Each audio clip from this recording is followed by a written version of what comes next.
Mornings like this were why I chose to live out here.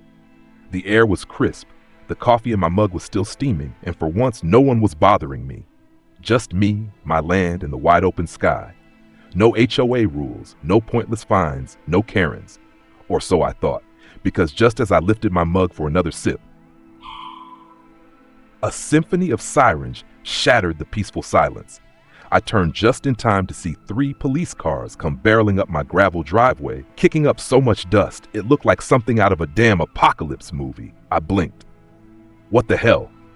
Before I could even process what was happening, a short, furious woman stomped out from behind one of the cop cars, clipboard in hand, oversized sunglasses perched on her face like she was the Queen of England. Karen.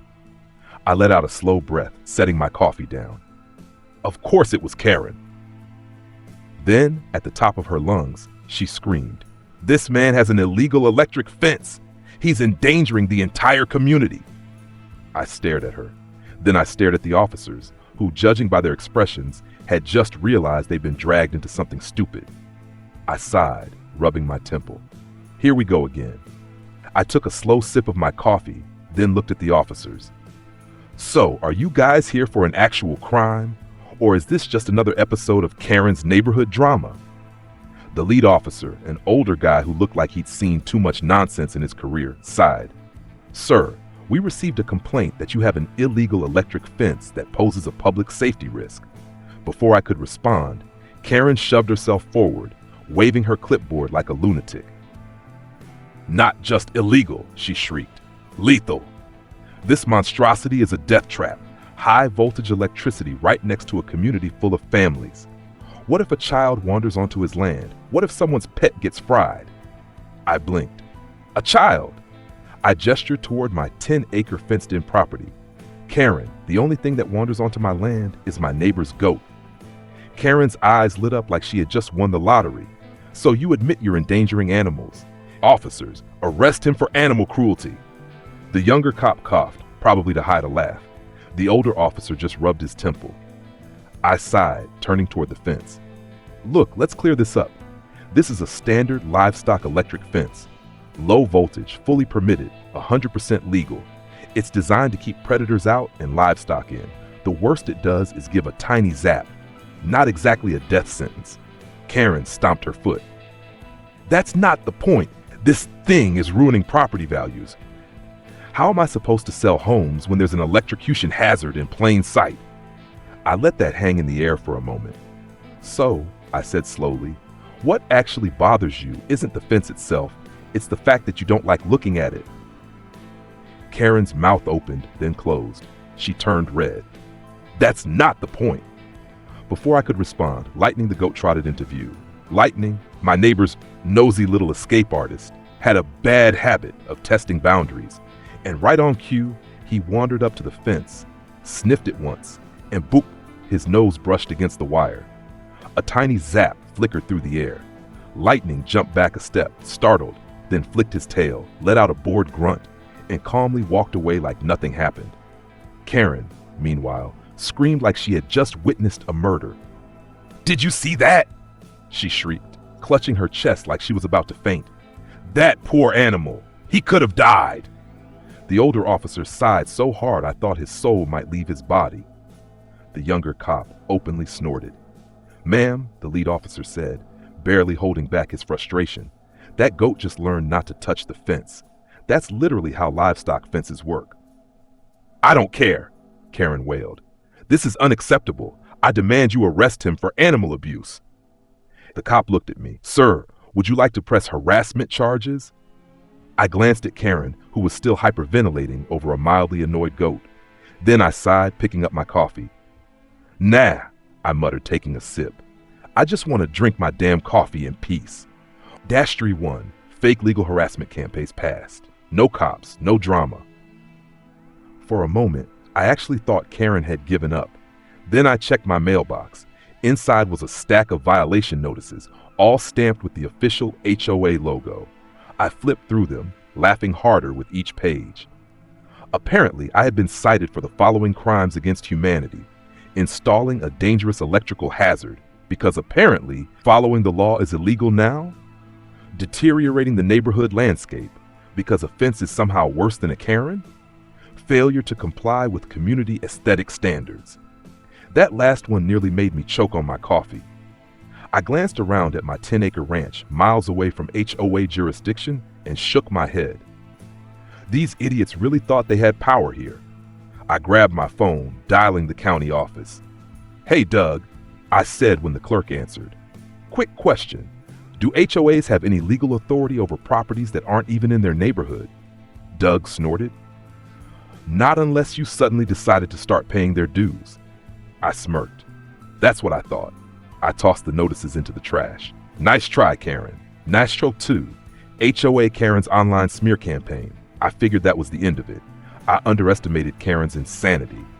That night, my phone buzzed with a text from my neighbor, Tom. "Dude, have you seen next door?" I frowned. "Seen what?" Then he sent a screenshot. Karen had gone full nuclear on Facebook. She had written a long, hysterical post about how my illegal, unregulated killer fence was electrocuting innocent animals, and if something wasn't done soon, it would only be a matter of time before a child was next. But the best part? She had attached a video of an animal being shocked by a fence, except it wasn't even mine. It was a grainy, low-quality clip from the internet, probably ripped from some random farm accident video.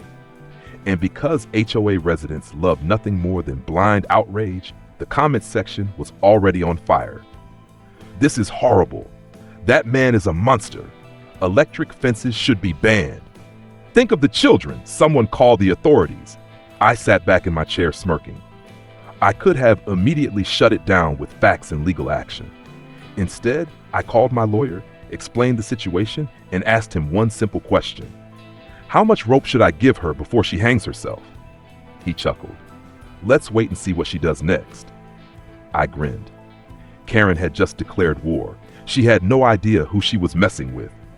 1. Karen is caught on camera. It was nearly midnight when my phone buzzed, a motion alert from my security cameras. I opened the app, expecting maybe a coyote or Lightning the goat wandering around. Instead, I saw Karen, dressed in all black, creeping around my property like some kind of suburban ninja. I stared at the screen, dumbfounded. Then I saw what she was carrying, a small animal crate. I nearly spit out my drink. No way. Was she really trying to plant fake evidence for her Facebook mob? I switched to the infrared feed, watching as she tiptoed toward my fence, holding the crate like a villain in a bad crime movie. Her plan was obvious. Release the animal, film it touching the fence, edit the footage to make me look like some kind of farmyard supervillain. But karma had other plans. As she fumbled with the latch, her foot slipped on a patch of wet grass. She lost her balance, fell backwards, and landed right on my electric fence. The zap was barely more than a static shock. But to Karen, it was the apocalypse. She screamed like a banshee, flailed wildly, and scrambled to her feet like a crazed raccoon. Then, without even grabbing the crate, she bolted full speed back toward the street, arms flailing like a cartoon character. I sat there, dying of laughter as I rewound the footage. Oh, this was gold. I immediately saved the video, sent it to my lawyer and the county sheriff's office. Then, for the finishing touch, I uploaded it to Facebook with a caption. Breaking news. HOA president discovers that fences work exactly as intended. More at 11. It took less than an hour for the internet to lose its mind. The comments were brutal. I've never seen someone get humbled so fast in my life. Why does she run like a Sims character on fire? Someone set this to Benny Hill music, please. Karen wanted a viral scandal? Well, she got one, just not the one she expected. Ha 2. Karen becomes desperate. The next morning, I was sipping my coffee, peacefully for once, when I saw a very familiar SUV pull into my driveway. I didn't even have to guess who it was. Sure enough, Karen stomped out, looking absolutely feral. "You," she screeched, storming up my porch. "You have no right to post that video." I leaned back in my chair. "Oh, you mean the video of you trespassing on my land in the middle of the night?" Her face twitched. "That's not the point. Take it down now." I took another sip of coffee. "Karen, quick question. Are you accusing me? Because I'd love to hear what crime I committed." Her mouth opened, then closed. I smirked. Let's see. You trespassed on private property. You tried to stage fake evidence, and you got exactly what you deserved. What part of that am I supposed to feel bad about? Her face turned bright red. This isn't over, she snarled, jabbing a finger at me. Yeah. I waved her off. Take it up with my lawyer, or better yet, the sheriff. Karen stood there, seething. Then, with one last dramatic huff, she stormed off. As she drove away, I just chuckled, shaking my head. She wasn't done, but neither was I. Saw one. Karen sues and fails miserably. I knew Karen wouldn't go down without one last glorious temper tantrum. A few weeks later, I received a court summons.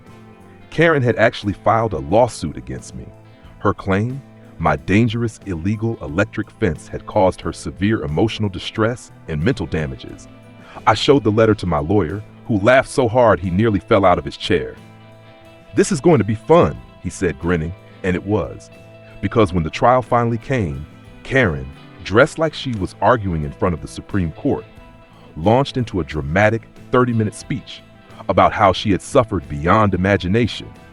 She painted herself as a victim of my reckless disregard for human life and claimed that every night I wake up in terror, reliving the horror of that shocking attack. I had to physically bite my cheek to keep from laughing. The judge, however, didn't even try to hide his boredom. After hearing just enough nonsense, he sighed and rubbed his temple. Mrs. Wilkins, he said, already exhausted. Let me get this straight. You're suing this man for mental distress caused by a legal, fully permitted electric fence on land you weren't even supposed to be on? Karen blinked. And you claim he violated HOA rules, the judge continued, even though his property isn't part of your HOA? Silence. Then the judge dropped the hammer. Case dismissed. Karen's jaw hit the floor. You can't just... The judge leaned forward, eyes tired and dead inside. Mrs. Wilkins, if you say one more word, I will hold you in contempt of court. Karen turned bright red, spun toward me, and hissed through her teeth. This isn't over. I grinned. I think it is. She stomped out, completely humiliated. And things only got worse for her from there. L'État, too. Karen's downfall. After the trial, I handed every piece of evidence to the county sheriff's office. The video of Karen breaking into my land, the fake HOA fines she sent me, the online smear campaign. Then, as if she hadn't already ruined her own life enough, Karen tried one last dirty trick. One night, she hired 2 idiots to sneak onto my property and destroy my electric fence. Too bad for her. I had cameras. Again, the footage was crystal clear. Karen sitting in her car, watching from a distance like some kind of evil mastermind. Her 2 henchmen getting tangled in the wires like absolute morons. The cops showing up mid-crime and arresting them on the spot. The next morning, Karen was arrested for vandalism, trespassing, and conspiracy to commit property damage. She tried every excuse in the book. It wasn't me. You were literally on camera. They acted alone. You paid them, Karen. I was just supervising. That's called being an accomplice. By the end of the week, she was facing real criminal charges. And that's when the HOA turned against her. 3. The community revolts. Karen had ruled the HOA like a dictator for years. But after this, even her most loyal followers abandoned ship. The HOA held an emergency vote, and in less than 5 minutes, they voted her out of power. She was officially removed as HOA president. But the best part? Karen, now completely disgraced, couldn't even show her face in town anymore. She put her house on the market within a week, and when it finally sold, she left without saying a word. No farewell party, no goodbye speeches, just gone. In the neighborhood, they celebrated. We held the biggest barbecue in years. No HOA restrictions, no Karen screaming about community standards. Just good food, good music, and the sweet, sweet taste of freedom. At one point, someone even put up a new sign at the entrance. Now a Karen-free community. I just smiled, sipping my coffee, finally. Peace at last. Vi. And just like that, Karen was gone. No more clipboard inspections, no more fake fines, no more late-night Facebook rants about the dangers of rural living. It was beautiful. My electric fence still stood proudly, fully legal, fully functional, and untouched by HOA nonsense. And me? I was finally doing what I had wanted to do this whole time, drinking my damn coffee in peace. No sirens, no screaming. Just the quiet hum of the morning breeze and the distant sounds of the countryside. I leaned back in my chair, letting the moment sink in.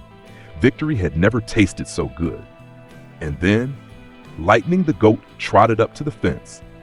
I raised an eyebrow as he eyed the wire suspiciously. The little troublemaker started leaning in.